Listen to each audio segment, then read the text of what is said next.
Osha Bawumia campaigner, I am very strategic. I say no, Osha rates no polling in their corner. People are beginning to trust Bawumia more than Yera John Mahama, because Yera John Mahama because some opposition leader I say in Kukon Kete and only a Kokoye Kukon Kete Ghana baby I do Kukon Kete vision what from Ghana only yeah be not Ghana your vision air cosmo say I am Kukon Kete here big things I want to end this FLino.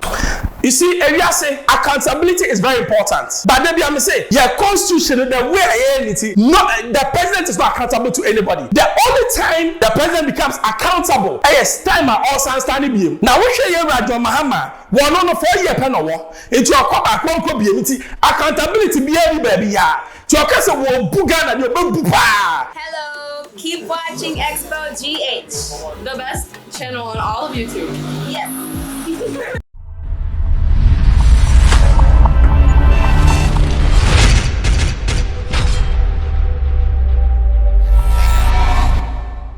Mawaka baba Xposed GH watch FM Bruce baby I will be am din chia kese and a maw J.A Kufuor or endo say J.A Bawumia na the sort of backlash be by especially from Alan Sherman saying na actually na nkofo bisa no say masa me me bema me kan sem na me nkɔ back and na mechem mu nienti a me feel say Bawumia is the best man to lead Ghana. J.A Kufuor echechire mu na say ena nchechem no etie enkotie mra bia ese areta oni ayu afi ona mo brofo bia best be the statesman you know yenka nipa de woko enimu na nkokra bom kura na ona na nka fi wa bene wa punu pa so say asamba na mesfit ma no ko tu kakra say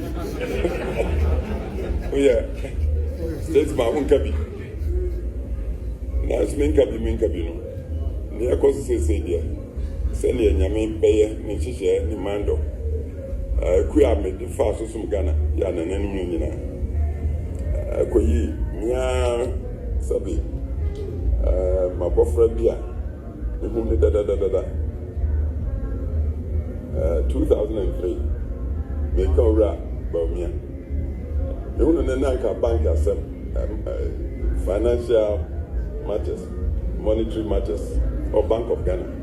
So that's what I'm going to do. Now, so, what you be? Sam Reno. I'm going to say, I'm going to know that. No costs me. Be premier, my bam.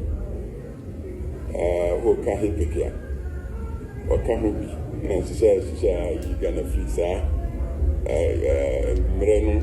Na sabia yesika somna nye broni say na Ghana was bankrupt sabi bosi akra na epebi enya na nsusu nyame adaroma ya ni Bank of Ghana penny ya friend Dr. Paul Akwa ya wona na koda ni Bawumia maban ni o mushisha ya ama fie mienu komensa na ya yi Ghana free sa ya ni mu na nje mfata enkora na Kureni, imagine koto a branch of Fufobia, no such a Barclays Bank, Ghana, Bawumia, Deputy Chief Executive. To Governor Ba, we probably your Bank of Ghana audience will say, go fund your Barclays, not fund by your budget. Nanano, money. Say, I can say, I didn't check, now Babon, Society Pharmacy and Gofano. Bank for bank can see for the chief executive. So I said, the man promotion can save you. The governor know I can find message in the ground for Master Nipan. No sign by me. Oh, when Nipan, I can't see him for the animal. One in 1 year promotion, that's the no. The deputy governor, or the info from Benin for what bank? You should dinner, I'm saying, I could have been no cancer, London, baby, no. What's the Bawumia? I say, I'm planning for a woman. I had the announced confess. I could find you are better. The bank Moana with the minimum, but I know my machine and obey the deputy governor. 2008, Mras 73, President of Bunyasan Mrakasian. Diadama, Sabi Sadi for no anana. J.A Kufuor. Now, your party is in chance this year. Now, your candidate, your friend, your dog radio, now why no pay what body tree. Now, I don't go with no one who go back with a corona.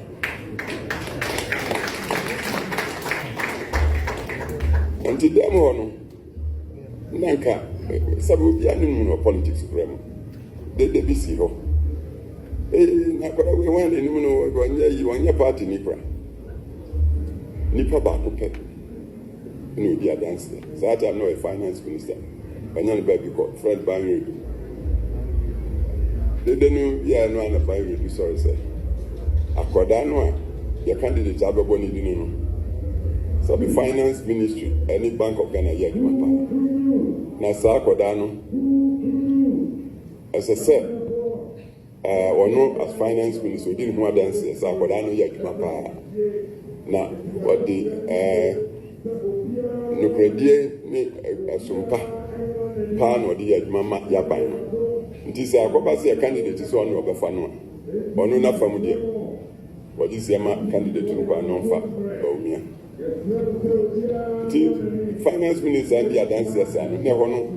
I say, I do visa. There's some smakers. Nobody told by the answer. Sabio, you candidate here. There's a far will become acquired man. Sabia acquired to say, them I will compare our dear. Oh, Papa, now I'm meeting my never. I got a promise in baby. A party was here, no one said, why now? What could you do no cry? Or did you move the monarch about Dr. Martin Poco Prampedin?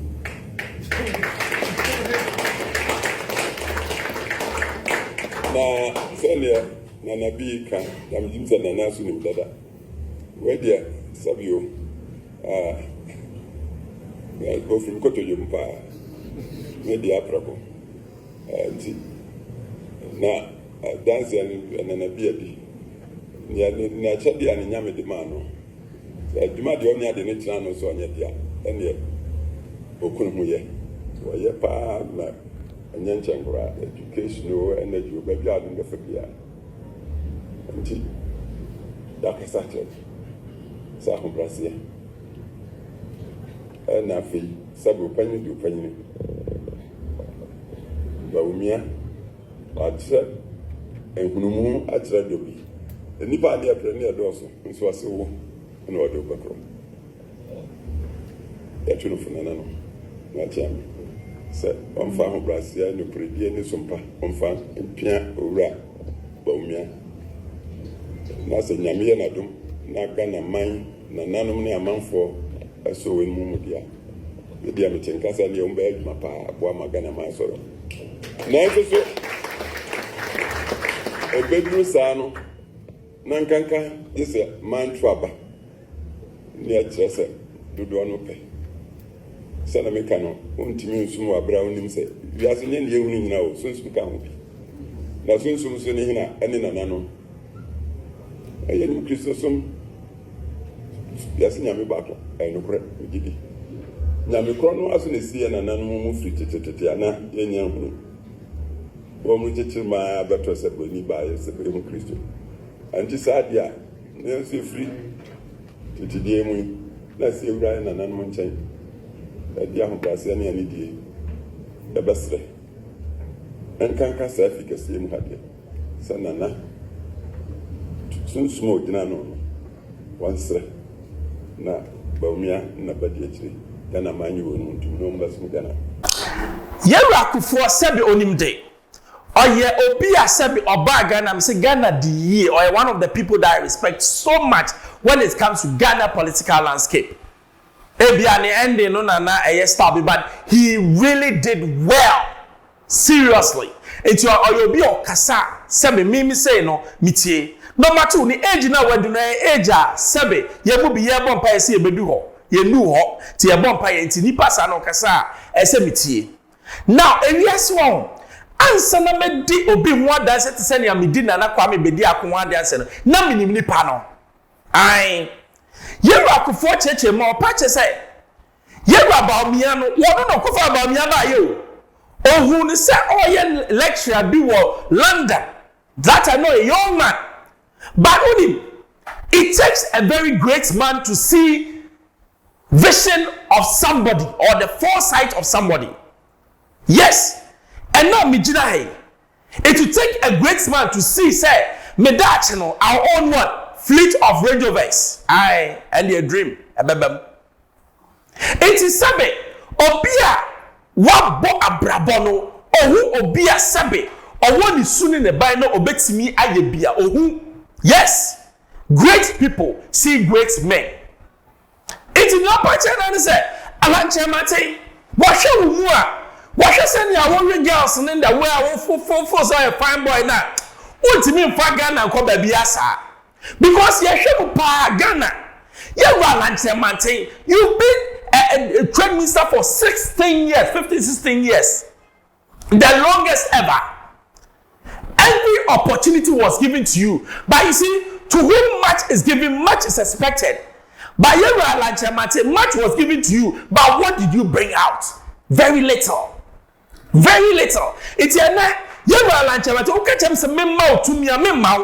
Number two, Adia Bakwe bought Chemante from or doing what one him say. Time na J.A Kufuor Eko courts no. Alanche Martin Ghana kwase US are not all yen adwuma no.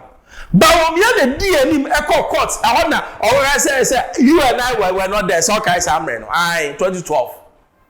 It's a MPP before who said no. Why you be a sabe?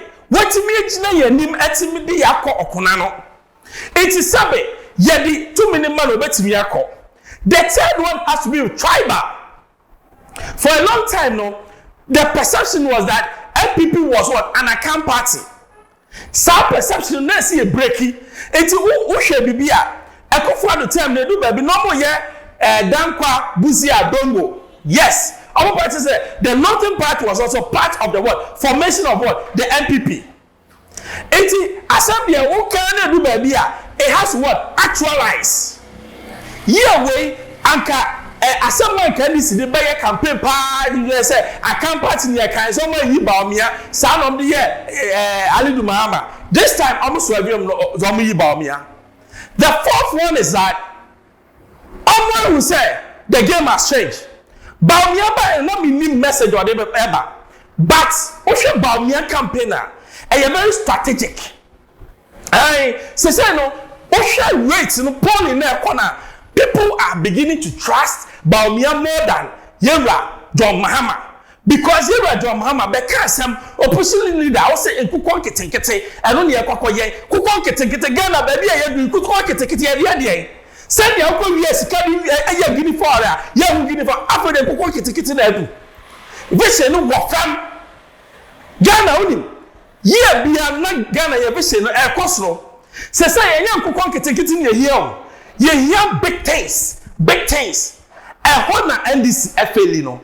Near you about me as now or ya pro. Okopia no catch I phone say. No sound so much because more than Madam Muhammad there 4 years. One may account mobile. I go to an somra. And I will be an expert in all of these hospitals. I want to equip all the hospitals here with all these first-class machinery, MRI, CT scan. Ghana with our agenda 111. No, you be a medical tourist destination in the sub-region. You first-class machinery. Nipa be free for medical tourism. So it's very important. Me was in Shishena, Bepesa Mediba, Ghana, ha. Nananum Ushe said ye about 2 equi, Mineo Mampenye Dada Mahama na Yepri, only the obeti media Mampenye F.E. 9 peo. Na oko, Bahamba Bua Kuntao, Bebua Kunta, media media Mampenye F.E. watchi, and F.E. 9 do a Massamba Kumo. If he said, "Maybe Abu Akuntalenti, may you remember Hopa Abo Ejumading and chair and on Mampeni, Waura, a bio baby, a hospital, my 120 bed capacity hospital.